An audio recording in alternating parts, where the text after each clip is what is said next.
Hello friends, नमस्कार। मैं आशीष कुमार आपके अपने प्यारे से YouTube channel sunrise rail update में आप सभी लोग का हार्दिक स्वागत करता हूं। जी हां फ्रेंड्स, आज आप लोग के बीच में CEA जो चिल्ड्रन एजुकेशन अलाउंस है उसके ऊपर एक बहुत महत्वपूर्ण टॉपिक के ऊपर मैं बात करने वाला हूं। साथियों, इससे पहले मैं एक वीडियो CA के ऊपर भी अपलोड किया हूं। ये 2025-26 के CA के लेके कि आप किस प्रकार से एप्लीकेशन को सबमिट कर सकते हैं। अब साथियों, इस वीडियो में मैं आपको बताऊंगा कि जो नई शिक्षा नीति के अंतर्गत जो 2020 में लागू हुआ था उसके अंतर्गत अभी 2026 में आपको कितना CA मिलेगा, कैसे मिलेगा, क्या हॉस्टल सब्सिडी का चार्ज क्या होगा, क्या हॉस्टल सब्सिडी और चिल्ड्रन एजुकेशन अलाउंस एक साथ ले सकते हैं, दिव्यांग छात्र छात्राओं को कितना सब्सिडी मिलेगा या कितना अलाउंस मिलेगा, ये कब मिल सकता है, कितने बच्चे को मिल सकता है, ये तमाम सारी जानकारी मैं इस वीडियो में देने का काम करूंगा। तो साथियों, वीडियो बहुत ही महत्वपूर्ण होने वाला है, तो एक एक स्टेप को बिल्कुल ध्यान से देखें, तभी आपको समझ में आएगा, अन्यथा समझ में नहीं आएगा और आपको फिर परेशानी बना का बना ही रहेगा। तो जी हाँ दोस्तों, वीडियो शुरू करने से पहले आप लोगों से गुजारिश रहेगा कि अगर आप हमारे चैनल पे नए हैं और हमारे वीडियो को वॉच कर रहे हैं तो हमारे चैनल को सब्सक्राइब करना ना भूलें और जो बगल में प्रेस बेल आइकन है उसे दबा लें ताकि वीडियो का जितना भी नोटिफिकेशन हो सबसे पहले आपको मिले। क्योंकि साथियों, मैं हमेशा आपके लिए अपडेट भरी लेटेस्ट जानकारी रेलवे संबंधी लाने का काम करता हूँ। तो जैसा कि साथियों जानते हैं कि रेलवे कर्मचारी जो रेल में किसी भी पोस्ट पे आप सेवा में हैं, रेलवे के किसी भी विभाग में आप कार्य कर रहे हैं, तो साथियों रेलवे ने एक नई शिक्षा नीति भत्ता 2020 के तहत आपके बच्चे को शिक्षा भत्ता, एजुकेशन भत्ता दिया जाता है, जिसे CEA चिल्ड्रन एजुकेशन अलाउंस कहा जाता है। तो साथियों, ये जो था आपका 2026 में क्या क्या मिलने वाला है, किस किस को कितना मिलेगा, इसके ऊपर मैं चर्चा करूंगा। तो सबसे पहले बात करते हैं साथियों कि जो नई शिक्षा नीति जो 2020 के तहत कितने बच्चे को मिलेगा। तो साथियों, इसमें दो जीवित बच्चा को आपका CA या हॉस्टल सब्सिडी या दिव्यांग जो है केयर के लिए आपको जो मिलेगा भत्ता वो मिलेगा। अब साथियों बात करते हैं कि किन स्थिति में 3 बच्चे को मिलेगा। तो साथियों, पहले तो आपका एक लड़का या एक लड़की हो, दोनों हो, तो आपको 2 बच्चे का मिलेगा। और एक ये हो कि अगर फर्स्ट में ही आपका ट्विन बेबी हो जाए, जुड़वा बच्चा हो जाए, तो भी आपको 2 ही को मिलेगा। लेकिन साथियों 3 बच्चे का चिल्ड्रन एजुकेशन मिलने के लिए पहला बच्चा गर्ल्स हो या बॉयज उससे मतलब नहीं है, आपको चाहे वो आपको को मिलेगा।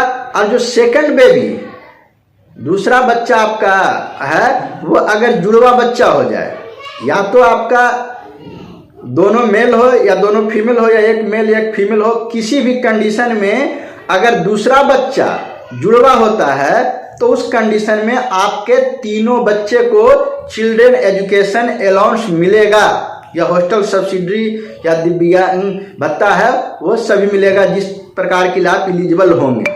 तो आप समझ लिए कि किस प्रकार से तीनों को मिलेगा। ये हो गया।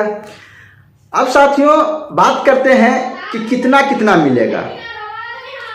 तो मैं आपको बताना चाहता हूं कि जो CA के ऊपर जो चिल्ड्रन एजुकेशन अलाउंस है उसके तहत आपको प्रत्येक बच्चा के लिए 2812.50 पैसा प्रति माह के हिसाब से अगर उसे 12 मंथ जो वार्षिक से गुना करते हैं तो टोटल आपका अमाउंट हो जाता है, जो आपका कितना हो जाता है 33,750 रुपया वार्षिक हो गया।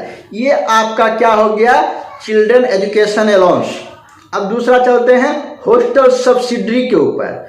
तो साथियों हॉस्टल सब्सिडी के लिए आपको है वो प्रत्येक माह 8,435.50 रुपया प्रत्येक माह मिलेगा। उसको अगर एनुअल 12 मंथ से गुना करते हैं तो आपका हो जाएगा 1,01,250 रुपया।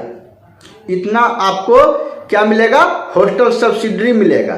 अब बात करते हैं दिव्यांग बच्चा के लिए। दिव्यांग बच्चा में साथियों कि अगर मान लीजिए कि आपका बच्चा कोई चाइल्ड डिसेबिलिटी है, कोई आंख से है दिक्कत परेशानी है, कोई कान से है, कोई पैर से है, किसी तरीके का शरीर में कोई अगर विकृति है तो उसे दिव्यांगता भत्ता मिलेगा। जो चाइल्ड डिसेबिलिटी भत्ता मिलता है अलाउंस वो मिलेगा।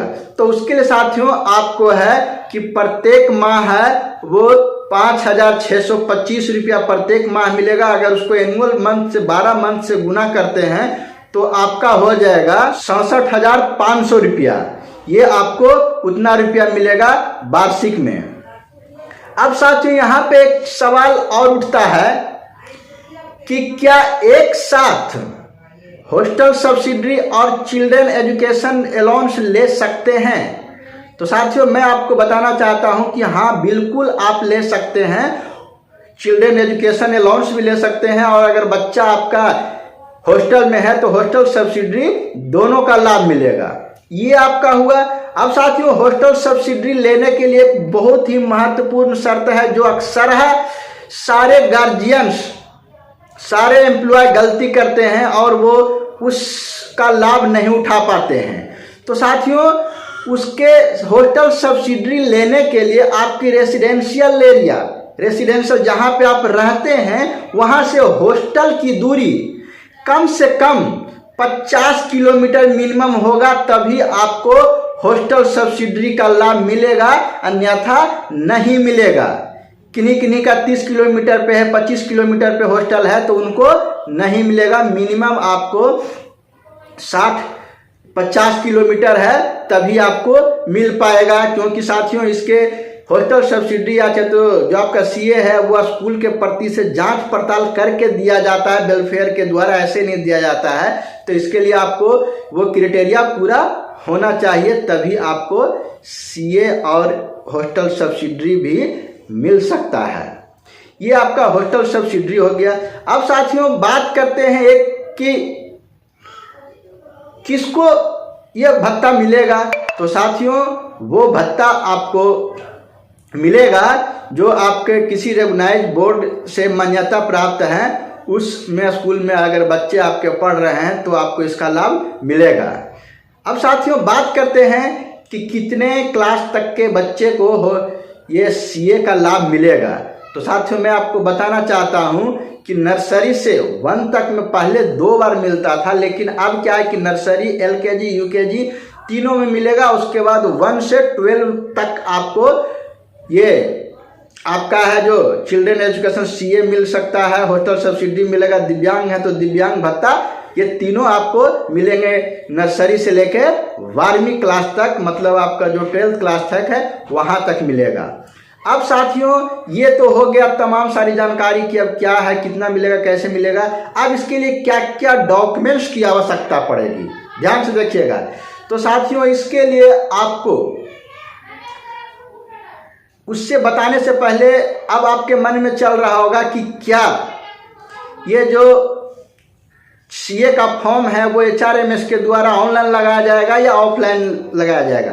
तो साथियों अभी जो है आपका ऑफलाइन में ही लगाया जा रहा है, ऑनलाइन में ये व्यवस्था अभी नहीं आया है। जैसे ही आएगा तो आपको लेटेस्ट जानकारी दूंगा। तो इसके लिए साथियों आपको एक एप्लीकेशन है उसको भरना पड़ेगा। उसमें साथियों जितने बच्चे हैं उसका बोनाफाइड सर्टिफिकेट अपने स्कूल से साइन मुहर करवा के आपको देना पड़ेगा और साथ में एक घोषणा पत्र डिक्लेरेशन देना पड़ेगा। उसमें आपकी रिस्पॉन्सिबिलिटी रहेगी कि जो भी मैं जानकारी दे रहा हूं वो पुख्ता एवं सच है। किसी तरीके के त्रुटि या जांच में मैं दोषी पाया जाता हूं, किसी तरह के कानूनी गलती होती है तो उसका जिम्मेवारी खुद होगा और उस पर जो कार्रवाई प्रशासन के द्वारा किया जाएगा मुझे मंजूर होगा। ये करना है आपको। और साथ में जो है आपका कार्डेक्स, जो फैमिली डिक्लेरेशन वाला कार्डेक्स होता है, उसका भी जेरॉक्स आपको लगाना पड़ेगा।